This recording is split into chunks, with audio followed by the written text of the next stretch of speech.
Hello, welcome to our freshman meeting. Today we're going to be talking about the counseling department and some of the roles that we have, some of the people that are involved.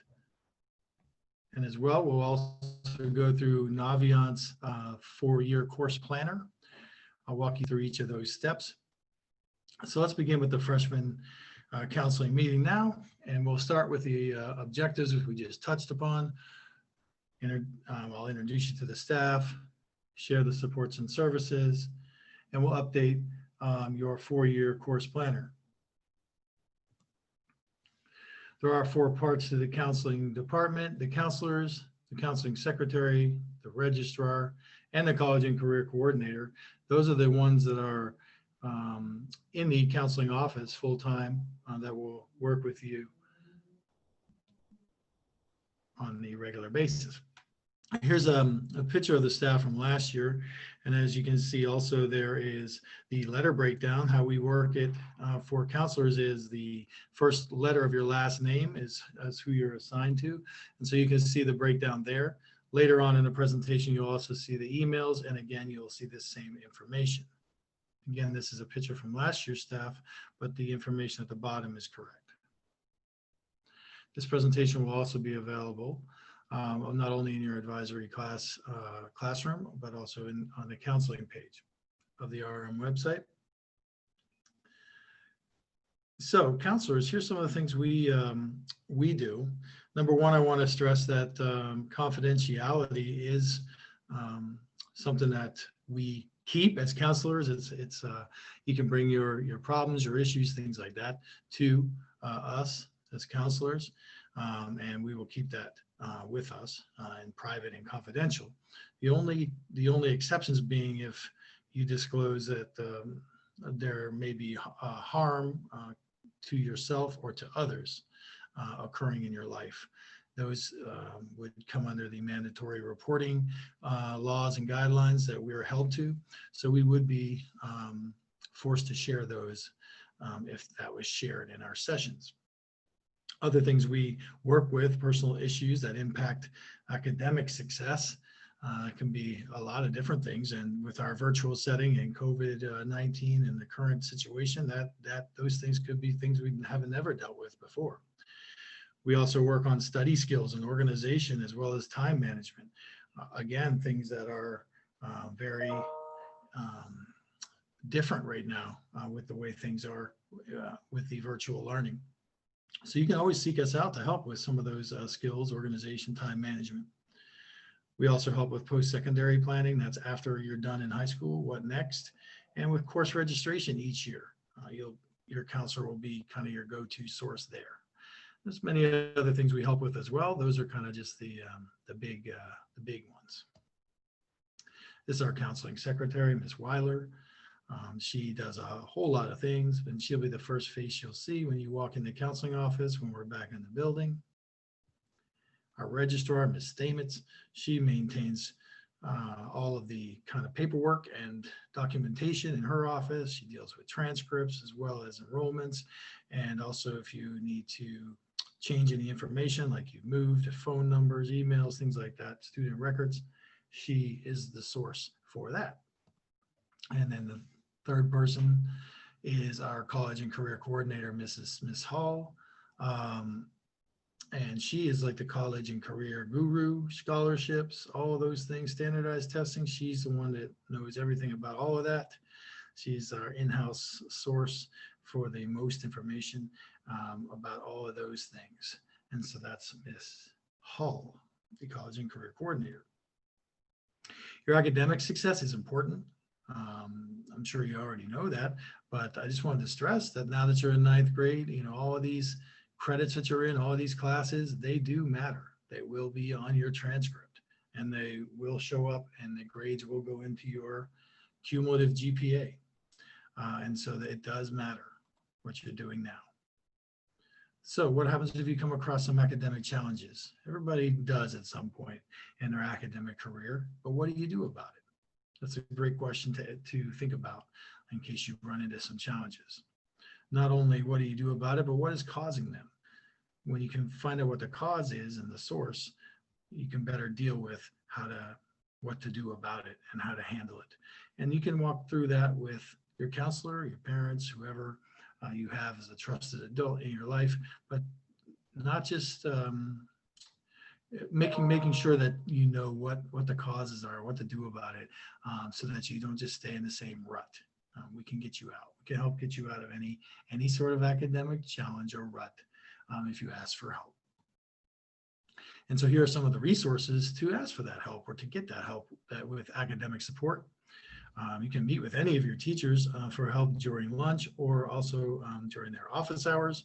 Shoot them an email, see when they can meet with you, stay at their class, any of those situations. There's also National Honor Society tutors, the homework club, which is still up and running, even though virtual. You can meet with your counselor. You can use your virtual spin book, which of course has ways to kind of write down assignments and keep track of things, as well as some other tools. And the same for Naviance. There are tools in there to help with organization and planning and other academic issues. Graduation requirements are very important as well. Excuse me. I'm not sure if the page is 100% correct in the spin book, as that was last year's page. My apologies there. However, you can see the graduation requirement breakdown here. And note that in science, you do need 3 NGSS aligned courses. Those should be scheduled, for you and with conjunction with your counselor. But basically, biology you need. And normally you would go through chemistry, physics, astronomy, and those are all NGSS aligned. You may do some IB science courses or AP environmental. All of those are NGSS aligned science courses. And so you would just be okay there, and you would need 3 of those, 1 including biology. In math, you need algebra and geometry and 2 other math credits, and English 4 credits. You can see the rest there. Social studies, there is also a sequence. It's that sequence that's listed there is the normal sequence of U.S. history, NSL government, and modern world history.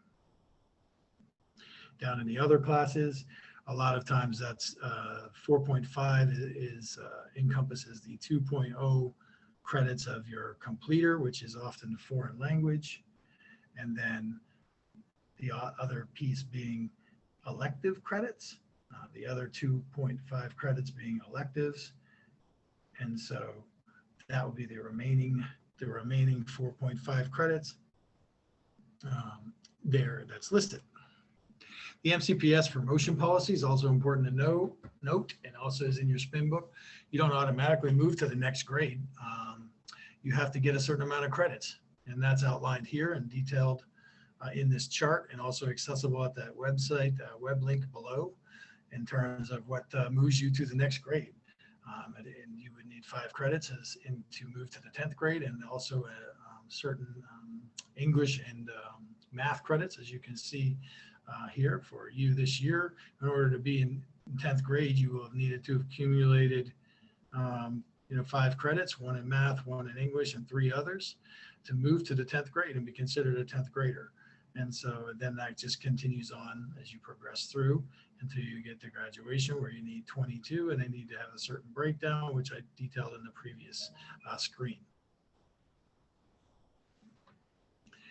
We want our freshmen and to try to conclude their SSL hours. You need 75 of those if you've been in MCPS since the start of middle school. Hopefully you've knocked out several of those in middle school.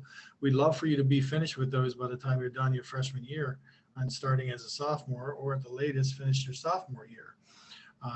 A lot of things get complicated when you get junior and senior year with college applications and driving and working and all of that. So we'd like to have this out of the way. As well, you could do more. If you have 260 SSL hours, you would get a certificate of meritorious service and a special recognition at the senior awards banquet. That's for completing 260, where the requirement for the county is 75 for graduation. We also want you to be a part of the RM community, and one of the best ways to do that is to join a club. This is the RM webpage. You go to students and clubs, and then there's this plentiful list here at the 3rd arrow There's a lot of clubs available. You may want to just look at that online and not print it, as it is quite lengthy, but find some clubs. There's something for everybody, and just be a member this year, and then maybe look to form a club and be a leader in a club down the line. Here's the emails again for all of the counselors with the specific letters. You can see that. For me, for example, on the bottom right-hand corner, you have my email, and my letters are PR and U. If you have one of those letters as the first letter of your last name, you would be one of my students. And so you can just find yourself on this list, and then make note of the email for your counselor if you haven't touched base with them. It's always a good thing to touch base, especially in freshman year, to get to know each other and ask questions if needed. Plus, in this virtual setting, it's always good to see a friendly face, and we really are missing seeing our freshmen and getting to know you guys. Then we move to the second task, the second objective, which is a task of the 4-year planner. You should all be familiar with Naviance, especially if you've been in MCPS. There's a new way to sign in, and I'm using Google Chrome. Make sure you have signed into your student account. So your school email, you have to use that. When you sign into that school email, there should be a waffle, which is available, as you can see on the top right-hand corner here. You click on that waffle, and that will take you to the Naviance widget. And then you should be automatically signed in to Naviance. So you should try that first. And if that doesn't work, you can click on Universal Sign-In, and then that will direct you to a different way to get in. And there's always the backdoor Universal Sign-In of going to the Richard Montgomery homepage, the counseling department, and then here is where it's located. Again, at the top of that page, you can see the big red arrow with Naviance Student. You would click on that. If you could not get in using the waffle, click on Naviance Student, and it takes you here to this screen. You would sign in using your traditional sign-in, which in general is your ID number and then your ID number again for in both the email and password spots, ID and ID. If you've already worked within Naviance and you know that's not your password and you set it to something else, or that if it's your school email or a personal email, you can go ahead and log in with what you think it is and use that. For those that are unclear, I would probably start with your ID number and your ID number.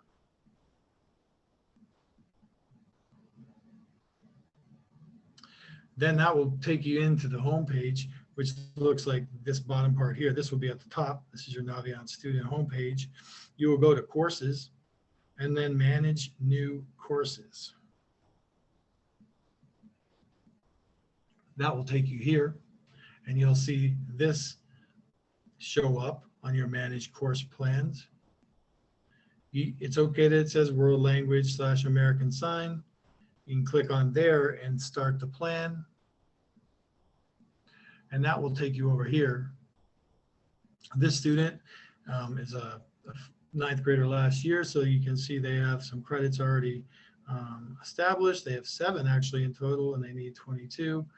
And so you will be adding in using this edit courses right here, and you would actually add in the Honors English 9A and the Honors English 9B.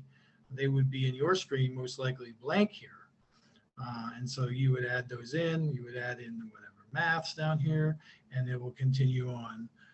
And you would do that through edit courses button. So once you've hit the edit courses, you can see that takes you here. This is continuing the English example. You would scroll through the available options for you, all of you. It would be English 9 Honors. You would click here. And then once you have completed entering all of the English courses, you would add courses to your plan button, which is down toward the bottom. And they will then transfer over to the screen we were just on beforehand and fill in your plan. It will look like this.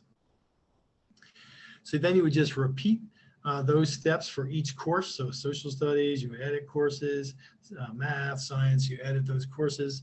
And that will just, and then you'll be able to review your plan and keep track of the number of credits that you've selected as well, and double check for any gaps. And remember, this is just a plan. This is not something we're locking you into, we're holding you accountable to for the rest of the time at RM. This is just your today plan, what you think is going to happen, what you'd like to happen, just recording it and documenting it, and so you can also help refer back to it. So there's no locking this in, and this is, we have to do this now. Nothing like that. Just a guide for you to refer back to. And so that's the new course planner.